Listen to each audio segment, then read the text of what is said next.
Hi, I am Romil Kumar Kulshrestha.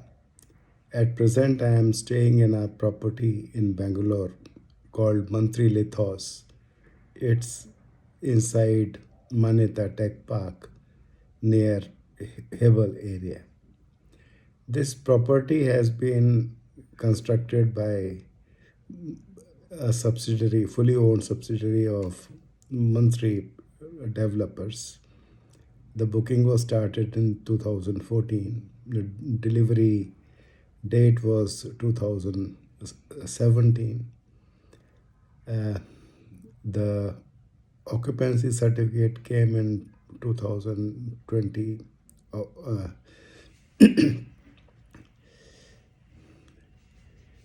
the builder appears to have used some methods which appear to be very common in Bangalore. Uh, some among them are nearly 15% of the property value is added onto the agreement value as other charges, which include at rate of rupees 250 per square foot a maintenance deposit, which is by and large sought to be deposited directly into another entity's bank account, and this entity being a fully owned subsidiary of Mantri Developers. Other than the record of your payment through your own bank, no receipts are provided. They make you sign an agreement with the maintenance entity.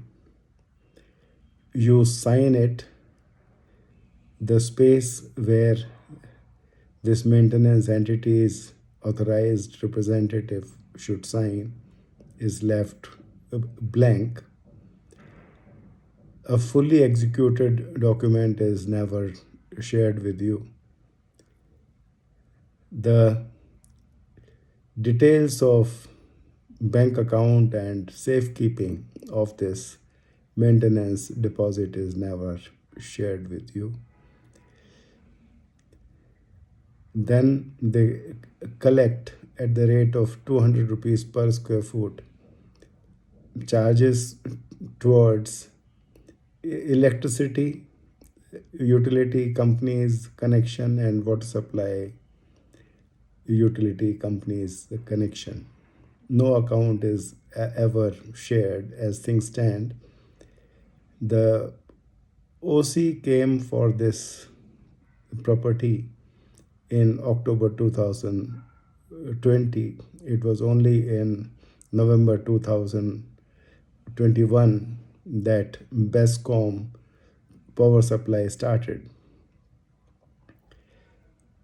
BESCOM installs meters and provides power, but these meters are in builder's name.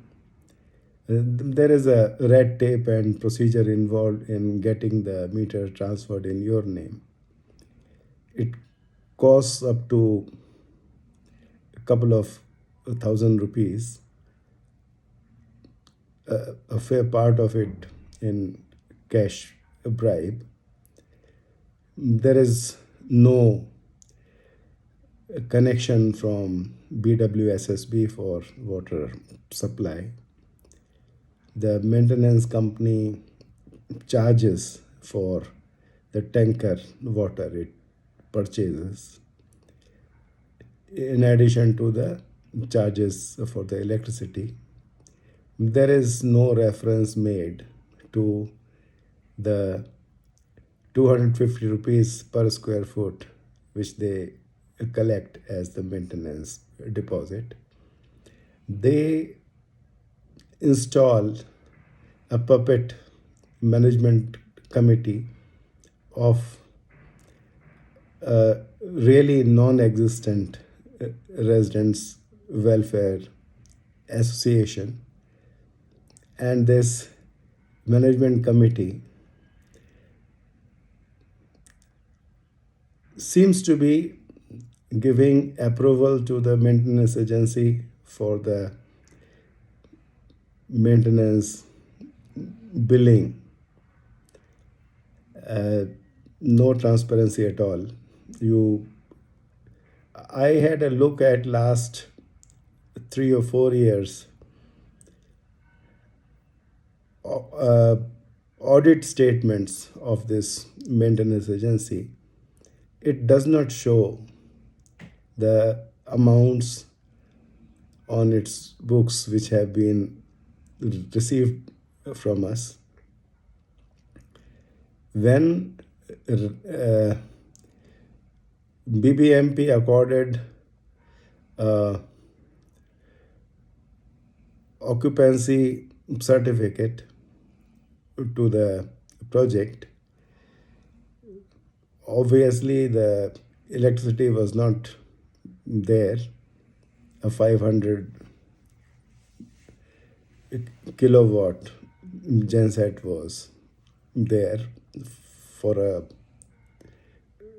project whose 100% backup requirement happens to be 3,500 kilowatt.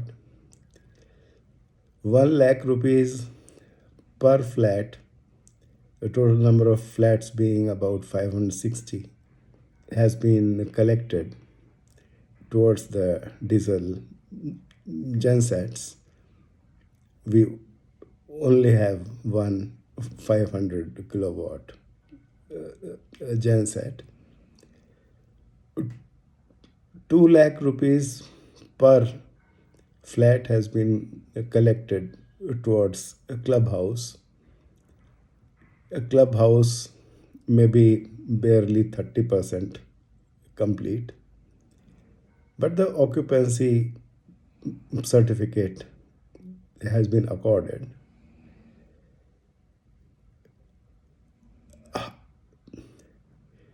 There seems to be no way for the regulatory authority to try and make sure that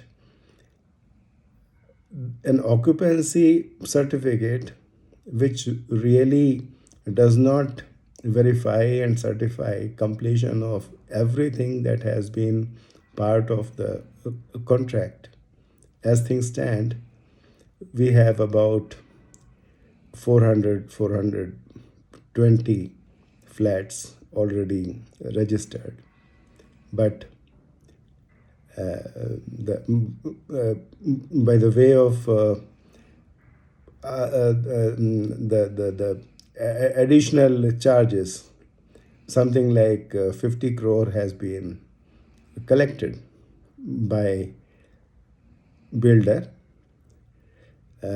as other charges at the time of registration. There is no accounting and there is no inclination on part of builder to satisfy you that all deliverables towards these amounts on which GST has also been collected, all deliverables have been completed. So, how does it work when 15%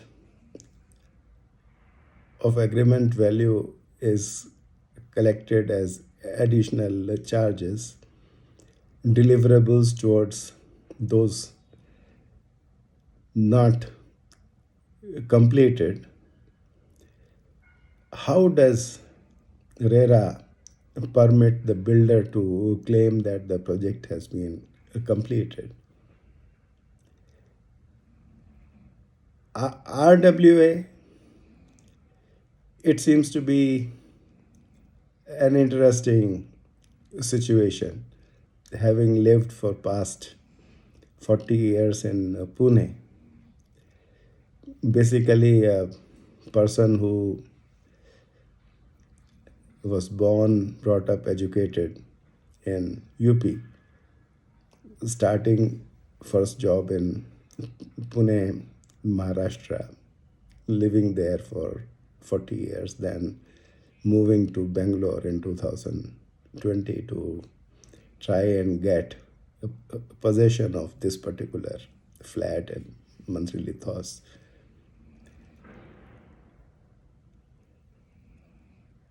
The election of management committee, the returning officer was an employee of the maintenance company, a fully owned subsidiary of the builder.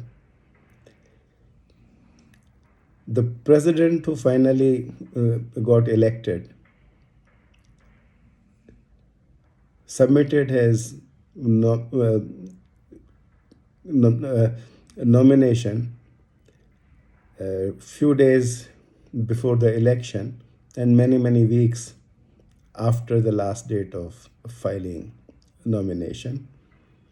His wife is a member of the joint development partners from the landowners side. The president himself doesn't hold any property in his sole or joint name, going by the records shared by him and also accessed on Kaveri,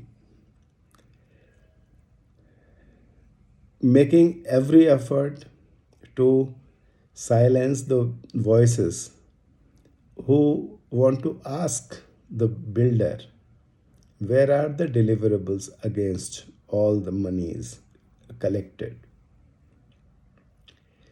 They came up with a cost sheet for levying the maintenance charge. The cost sheet was about 2.3 crore for a financial year. Then, on the top of that, 10% management fee was added, which is not a component specified in the unexecuted maintenance agreement. Then, on the top of that, 18% GST was added. None of the flats in the complex is billed more than 7,500 rupees a month towards maintenance. Therefore, GST was not invited. Between the so called management committee of the so called RWA an agreement has been reached to levy maintenance charges accordingly. So these are the things that we are not used to. I tried to find out from registrar of cooperative societies, Bangalore, what do they have to do with this RWA, who claims to have been registered and brought into existence through the act of registering a deed of declaration by the builder, doing the registration of that document at the sub registrar office. The deed of declaration does not conform to the format and the content specified in KAOA itself. How can the registration be done by the sub registrar office if they cannot verify, validate, and certify the compliance aspect of the deed of declaration? These are very, very common issues which I have learned in past 2 3 years. They plague the house buyers scene in Bangalore, and I understand it's not limited to Bangalore only. It's everywhere in Karnataka. Thank you.